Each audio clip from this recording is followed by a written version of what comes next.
चला आज आपण मार्केटसारखी टुटी फ्रुटी बनवूया। त्यासाठी आपण इथे कलिंगडचे साल्टे घेतलेत आणि ते पाठीमागचं साल्ट काढून छान असे बारीक बारीक कट करून घ्यायचे।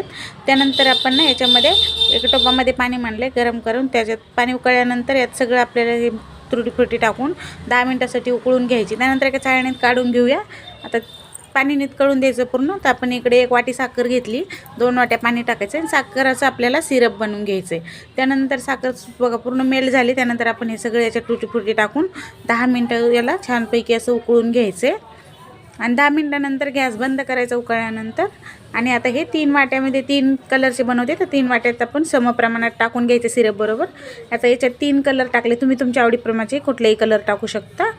आणि आता हे रात्रभर आपण असेच ठेवूया। त्यानंतर हे बघा रात्रभर ठेवल्यानंतर मस्त कलर आला। चाळणीमध्ये चाळून घ्यायचं, पाणी नितळलं की छान असं याला पंख्याखाली सुकवा आणि 1 दिवस उन्हात वाळवायचं। तयार आहे आपली टुटी फ्रुटी। व्हिडिओ आवडला तर लाईक करा, शेअर